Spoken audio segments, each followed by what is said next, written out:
Marc Freedman has a purpose. As managing partner and co-founder of Evolved Profits, he and his team have over 40 years of experience in helping businesses free up cash so that it can be reinvested into helping employees, growing the business, and creating positive social impact. He is a serial entrepreneur, CEO, and the best-selling author of Expense to Profit: Eliminate the Costs That Sabotage Your Growth. Marc loves helping companies create more profits while being an agent for change. This is his purpose, and in an effort to help more companies and more people, Marc, along with co-host Yanik Silver, author of Evolved Enterprise, bring you Profits with Purpose, a podcast that aims to do just that. On the show, Marc and Yanik talk to successful corporate decision makers, exploring valuable lessons learned, experiences in growing a company, ways to reduce expenses, and all the ways a company can have a positive social impact. Join us each week and get in on the discussion so we can all have more profits with purpose. And now, here's your host, Marc Freedman. Welcome to Profits with Purpose. Today's guest is David Siegel. He's the CEO of Meetup, the largest platform for finding and building a local community. He has over 20 years of experience as a technology and digital media executive, leading organizations through innovative product development, rapid revenue growth, and digital traffic acceleration. Prior to joining Meetup, David was the CEO of Investopedia. Before that, president of Seeking Alpha. He holds a BA in philosophy, politics, and economics, and an MBA from the University of Pennsylvania. He's an adjunct professor at Columbia, where he teaches strategic planning and entrepreneurship. He hosts the podcast Keep Connected, which is dedicated to the power of community. David's book, Decide and Conquer, lays out the framework for decision-making that leaders can use to ensure organizational and personal success. David, welcome to Profits with Purpose. I'm excited to be here. I definitely believe in profit and I definitely believe in purpose. So it's all good. There we go. So tell me about your background and how you actually ended up at Meetup. Okay. Probably the most quote unquote interesting thing about my business background is that I started off in human resources. So I was a HR partner, and that's not such a common path for people to go to. And I was an HR partner at a big company called DoubleClick, which was in the late 90s. It was the biggest kind of internet advertising company really in the world. It was ultimately acquired by Google for a few $1 billion. And I was in HR at the time. And I remember the CEO of DoubleClick, Kevin Ryan, he said to me, David, the things that you focus on, things that I focus on as a CEO are pretty similar. You focus on recruiting great people. You focus on helping to build management, helping to build process and infrastructure and structure into things, be able to focus on motivating people. He's like, I do the same thing. So I was like, maybe I can be a CEO one day. And actually, Kevin Ryan is the person who I brought in 20 years later to acquire Meetup out of WeWork a few years ago. So our relationship and his mentoring has pulled through. So started off in human resources. Then I decided I wanted to go into the business side and start a path towards becoming a CEO. And I really always deeply cared about having a purposeful business life or just like work life. And even prior to when I was younger, first I tried working for a nonprofit as a summer intern when I was in college. And I was like, it just didn't, there were certain issues in that nonprofit that just didn't resonate for me. Then I tried teaching, and I was a teacher also for a while I was in college, and that also didn't resonate for me. So I'm like, maybe I'll try this business thing because maybe it's not all bad and I could actually help the world through business. And I deeply believe in helping the world. So I've always been a kind of a Meetup member and gone to Meetup events and just believed in the power of community. I grew up in a very strong Orthodox Jewish community where in times of sorrow, someone passed away, everyone would care for you. At times of joy, someone gave birth, everyone would be there and support it and have amazing kind of community experiences. So Meetup has always been a passion of mine. And when I was at Investopedia and I left the company, we sold the company. Someone from the board of WeWork, which is the company that owned Meetup at the time, said, hey, David, we'd like to bring you in as the first outside CEO in Meetup's 16-year history to take over for the founder. And I said, wow. Like that is a company that I've been obsessed with and I've participated in for a long time. And now 3.5 years later, it is the most meaningful job and we're profitable. So, cash flow positive with a purpose. So, wins all around. Wow. That's great. Let's talk about the company's mission. Oh, great. Okay, here we go. So there's so much to talk about. So our mission is about curing the loneliness epidemic that exists in this world. So 46% of people regularly, not sometimes, not occasionally, but regularly feel lonely, which is just a kind of a terrifying percentage of people that regularly feel lonely. And among people who are Gen Zers, people who are in their kind of early 20s, we're talking about 62% of the time of people regularly feel lonely. So it's a travesty. And we know that loneliness impacts depression, it impacts anxiety, it impacts actions that people, God forbid, could take if they're severely depressed as well. So community is the solution for that. And Meetup, we have 257,000 communities in 193 countries that host around 10,000 events every single day. Wow.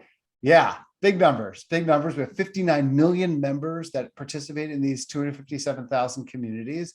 And the goal, and I can tell stories at some point if you want to, but the goal is to help every person find their people, to find people that share their passions, that share their experiences, their identities. Someone's struggling with gender identity, someone's struggling with sexual identity. Meetup is a place where you could find your people. Someone loves hiking, someone loves biking, someone loves canoeing, you find your people. Someone's interested in learning technology, you find your people. So it's clearly an enormous passion of mine. Cool. So how important is community in business and in life? Wow. I mean, you kind of alluded to it. Yeah. We'll take each one separately. I mean, I would say, we'll start with the more important one, which life is always more important than business. Business is just kind of a small subset of life. Hopefully it's not all your life, but I would say everything is better with community around you.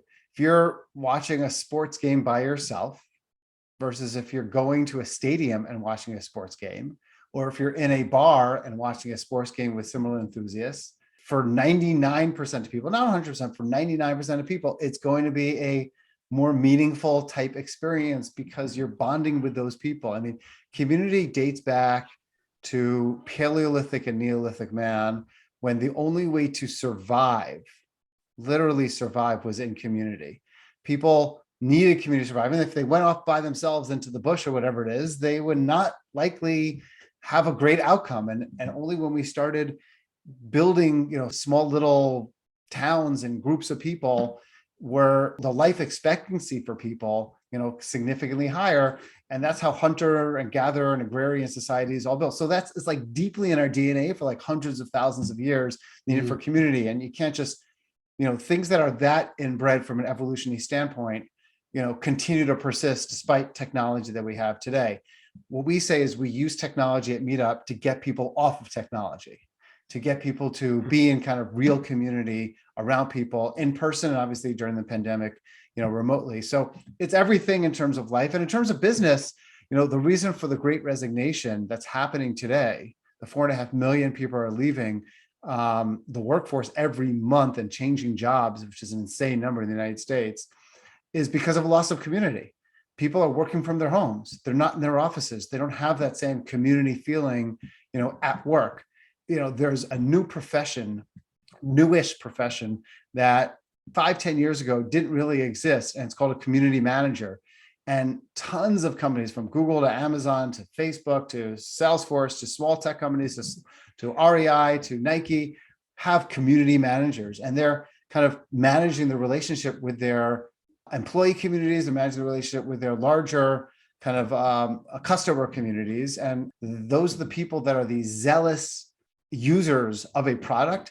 And a zealous user of a product, as Twitter has shown, could be worth like 100x the value of like a regular user. So community is dramatically impactful in business and obviously in life as well. Sure. So you mentioned it, but using technology, does that strengthen community at all, or is that a hindrance? The answer is definitely both, right? Technology, whether it's WhatsApp or Meetup or any kind of community building forum has the potential to bring people together, especially across different geographic locations. So for example, I am part of a whole host of different communities, Meetup communities, WhatsApp communities, Facebook group communities that are around the passions that I have, that are not in just the small geography that I happen to live in suburban, New York area. But at the same time, it disintermediates us and it causes us to not be as connected to people. So the key is, like I said, when we do Meetup, we use technology because technology is good and it's also evil. It's a double-edged sword, right? So the good is that it could really help to connect people. The bad is staying on technology and not using it to actually truly connect people, and to assume that the virtual digital type connections that you have on like Facebook are actually real meaningful connections. Some might be a small percentage, but they can't replace kind of truly IRL in real life kind of communities. So the answer is double-edged sword. Use it. Don't think it's so bad you should not involve yourself with technology, because that's not the world we live in, but find ways to also leave it and put it in your pocket and kind of be real with people. So here's a little bit of a deeper question. What makes you so successful at achieving growth in so many of your endeavors? I think that probably the quote unquote superpower, as they like to call it, is building. I mean, it sounds like I mean this one. Like some people just say it to like sound humble or whatever it is, but I really do mean this. It's building a team around you of a high performing team around you, a team of people that disagree with you, a team of people that are not afraid to share their strong opinions, but at the same time, also are able to disagree and commit, when necessary. So at Meetup, for example, our chief technology officer, this is the third company that Rajiv and I have worked in together. Our head of marketing, this is our second company that she and I have worked in together. And when you're able to kind of find a group of people that can work together as a high performing team, it changes everything. And so I had that success in various different, and Investopedia, we're able to get the company to grow by 3.5 times, and to go from 11 million in revenue to 35 million in revenue, to grow profit, to have valuation of the company be worth 5x what it was initially. And a lot of it is because of the quality of the team that we built and the relationship. And sometimes the job as CEO is to be very involved, but ideally is to kind of pull back and kind of empower people to make the smartest, best decisions. And my job is to support them. So I would say, like, I learned a lot starting my career in human resources and understanding the importance of kind of management and leadership. So I would say that probably is my, one of the reasons for past success. Also, so I failed a lot too, so that helps to succeed more in the future. You make a lot of mistakes, it helps. Yeah, but when you build a very strong foundation from something, as most people would think would not be helpful being successful in business, starting in HR, I think it's a contrary, actually, because you have to have all those skills to build those teams, to make sure you've got the right people in place to be successful. That's it. And the goal is to hire people who know more than you in each area, to challenge them, but ultimately to empower them to make the best decisions, because they know more about marketing, they know more about tech, they know more about product, and more about content than I do. And I should just ask kind of smart questions to make sure people are effectively communicating with each other and have an overall kind of larger strategy and mission that we're all kind of working towards as a company. And that tends to be a recipe that you could kind of keep repeating kind of over and over again, regardless of the industry. Right. So what motivates you to share what you learned with others by teaching, writing, and podcasting? It's going to sound funny, but I'll tell you the truth, which is my students ask me this question: what's your biggest motivator? And I always say to them very truthfully, death is the answer. And that's a weird thing to say, so let me explain. I think you're only put on this earth for a certain period of time. You might be put on this earth for 120 years. You might be put on this earth for 40 or 50 years. And we don't know when that's going to end. But knowing that there is an end makes me personally kind of always want to figure out how my time could be used in the best way, such that when that time does come, I look back and feel kind of proud about the life that I lived, and that I'm hopefully living to the most potential that I can absolutely live to. So I think that, not to sound haughty or in any way, but I feel like everyone was given gifts. Some people were given amazing athletic gifts. I certainly wasn't. Some people was given amazing like intelligence gifts. I don't think I was either. I'm smart, but like, not at that, top 2% or 1% kind of level. But I feel like I was given certain gifts in terms of leadership or strategy and communication skills. And it would be a huge regret not to find ways of helping other people to the best that I can. And that's where writing, speaking, podcasting, etc., kind of comes directly in. Cool. So speaking of the pandemic, so how did Meetup pivot both in and then back out of the pandemic? Okay, your mouth to God's ears that we're out of the pandemic. We're I'll out. take it. We're out. It's now an endemic, so no worries there. I like it. Fauci and you, I'm going with both of you, and I've definitely been acting that way, that's for sure. Especially once I got COVID a second time after being triple boosted, I'm like, okay, I got the antibodies going on now. Yeah, well, I just got it the first time, so whatever. Right. So I've got now five events between 3 boosters and 2 COVIDs that I'm feeling pretty good. So it was a beyond stressful time. In March of 2020, the company was for sale. We were about to get acquired and sold out of WeWork. And we started seeing 95% of our events get canceled virtually overnight in China. And we're like, oh, things have happened in China, Asian flu, SARS, et cetera, hasn't necessarily come fully to the United States. And we see like Italy, what's going on in Italy? Why are all events getting canceled in Italy? And then Western Europe. And then of course, the United States very, very quickly in early March. In fact, it's the second case of COVID in all of the New York metro area was a Meetup employee. So we vacated our offices like in very early March, ironic to some extent, you could say. And it was a scary time because then all of our company, all the investors who were going to acquire our company pulled out because they thought this could be the end of Meetup. The company was losing, by the way, we talked to profit, $20 million in 2019. 2020, we made $3 million. So during the pandemic, we had a $20+ million swing in profit. And I saw what was happening. We got all of our employees together and we said, what's our mission? What's our purpose? Is our purpose about IRL, in real life, meeting in person, or is our purpose about connections and connecting with people? And the answer is, of course, it's about connections. And we got everyone together and we said, for the first time, we need to really allow groups that are primarily or solely online be Meetup organizers and have groups that are solely online groups, because people need Meetup more than ever due to social isolation. So we got our volunteers together. We had never had time zones. We never had other things, because if you're in Berlin, you're in Berlin. We don't need to like deal with time zone stuff and other kinds of things. So we hacked MVP, minimum viable product, kind of together very, very quickly.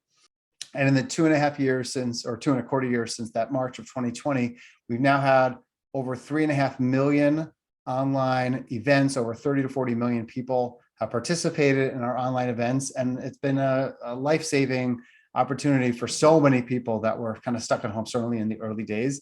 Sure. And now we're back here. And, I think that the 2020s is going to be the roaring 2020, the roaring 20s again. What we're seeing at Meetup is, there's a reason that the roaring 20s happened right after World War I and the Spanish flu, because people were in a state of isolation again. And then the roaring 20s happened, because people just deeply wanted to get back to community, wanted to get out, spend time with people, go to parties. And roaring 20s was known for the party days. I remember those days in the 1920s. We both do, don't we? Yeah, sure. Good old days. Great Gatsby days. Although I shouldn't even say good old days, because there were good old days for people like me of privilege, certainly not good old days for many, many, many people in the country around the world. Anyway, we're seeing our events kind of skyrocketing. We're seeing the number of people RSVPing to events skyrocketing. We're up to now 80% back to in-person, 20% online. Online is really helpful for many, many people who live in more remote areas that don't have as many events and will stay forever because of that. But I mean, and we saw so much, like Texas and Florida, we're like 95% in person a year ago because, COVID never really hit Texas or Florida. I live in Florida, so we don't have COVID here, but somehow I caught it. So I don't know. Exactly. So, we could see heat maps of different blue versus red states and countries and their approaches to COVID and how that impacts in person versus online. It was very, very interesting. But we're seeing, enormous growth, at this time. And it's particularly exciting. Cool. So every business has expenses. What are the biggest expenses that you see holding back Meetup? Holding back. You have to qualify it as that.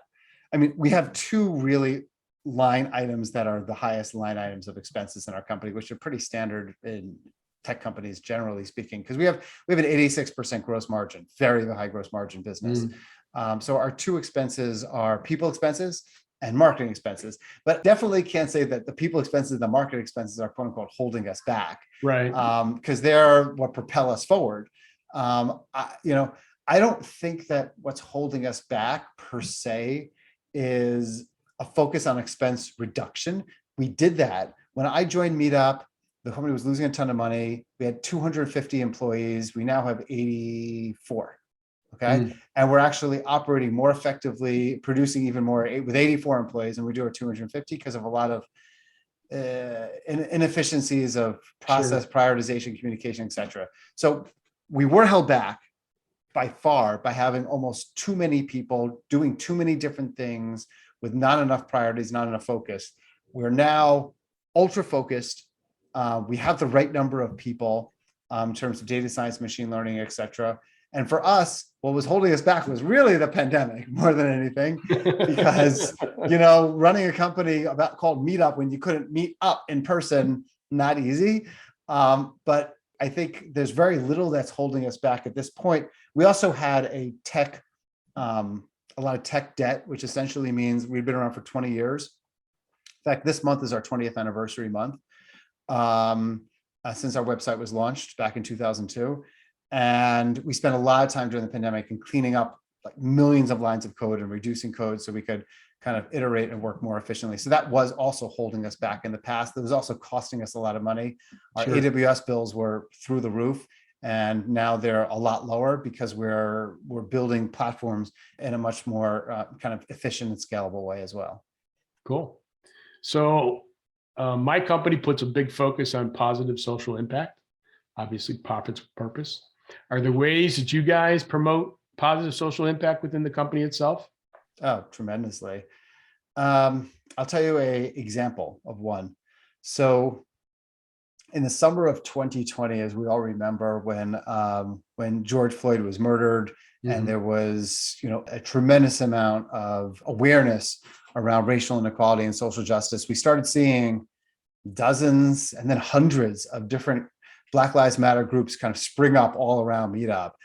Black Lives Matter Kansas City, Black Lives Matter Durham, North Carolina, just all of them kind of just start overnight. And we looked at that and we said, hey, there's something happening here. There's a movement happening here, and it's happening on Meetup. How do we accelerate that even further and lend a hand? So we immediately realized it, and we said, okay, we could do more than just charge them money to create these purposeful communities. And we said that any community focused on racial equality and social justice will for now on be free on Meetup. And there's been, tens of thousands, hundreds of thousands of people that are now part of those communities on Meetup, because that's very, very important. When there was anti-Asian hate, et cetera, rather than just just putting a little banner up on a website like lots of other people did or donating money, we instead said, what can we do as a community again, and rally the troops to figure out how we can really drive purpose. So, and then the larger picture, rather than focusing on any group, the loneliness epidemic is a major priority for us to figure out what we could do to help to solve. And we've done a lot, from creating a newsletter called Community. So we have a Community Matters newsletter that goes out to millions of people that have never gone out beforehand. And ultimately, curing the loneliness epidemic is woven directly into the fabric of our business. And the great thing about it is that when we do good, we actually drive better business results. It's not just like a side thing of, Netflix wanting to do something good to compensate for the fact that people are now, spend all day watching Netflix shows, and it's kind of separate. For us, it's we do good. We have more people joining our communities. We have more revenue from that. We get more profit out of it, and we reinvest that profit, not in our own pockets, but reinvest in making a better product for our members. And it's a positive kind of cycle that, can exist within the company.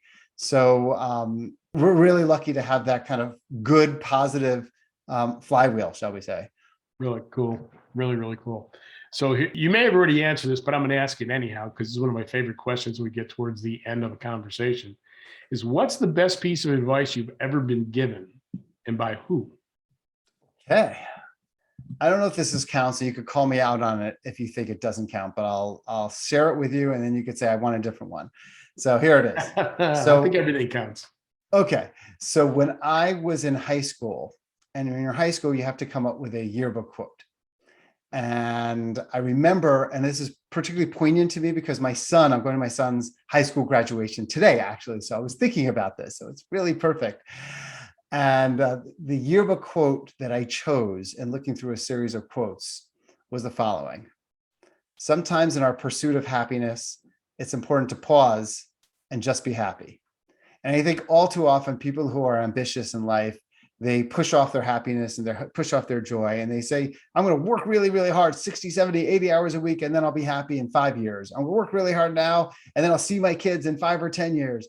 And no, find a way to pause, be present, be happy today. And oh, by the way, that happiness and the joy that you feel will cause you to be happier in the future and more successful in the future, because of the fact that you're going to have more optimistic. You're going to have better relationships. All these other positive things will come from that, as opposed to kind of pushing it off. So that's my advice, and that's the advice that I've heard, from others, which is, don't push off happiness. It goes back to what we talked about earlier, which is kind of, you don't know when you're going to meet your maker. So kind of do good as early as you can. There you go. Absolutely. Is there anything that I haven't asked or mentioned that you want to touch on? Come on. I teach us in a university and lecture for like 2 hours. So, I could talk for like 10 hours straight of things that we haven't talked about. But, if the one thing I would say is that a lot of these concepts around community and leadership and decision-making are in the book that I just really wrote just 3 months ago, called Decide and Conquer. It really provides a framework to help people to make kind of more effective decisions, and thinking about how do you make kind decisions, how do you make decisions that are based on disagreement, how to make decisions that remove biases. So if anyone's interested, then, hopefully it's gotten some positive feedback, and, they can check the book out. Cool. So where can listeners go to learn more about you or get in contact with you if they would like? Sure. We'll, of course, have it all in the show notes. Oh, thank you. So I would say LinkedIn is probably my best outlet. If you type in David Siegel Meetup, you'll find me pretty easily on LinkedIn. Otherwise, you can find me on Twitter or Instagram at David Meyer, MEIR Siegel. That's my handle. And if you want to send me an email, go for it. David@meetup.com. Pretty easy. Always love learning from people. So feel free to just send me an email, and if it's not like too angry or trying to, sell me real estate in Swaziland or something, then I'll respond back. Cool. Thanks for your time, David. Absolutely. Loved it. Thanks for listening to this episode of Profits with Purpose. Don't forget to subscribe. And if you are interested in reducing the expenses of your business, creating positive social impact, or contributing to the show, reach out to Marc or Yanik with Evolved Profits by emailing podcast@evolvedprofits.com or visiting the website www.evolvedprofits.com.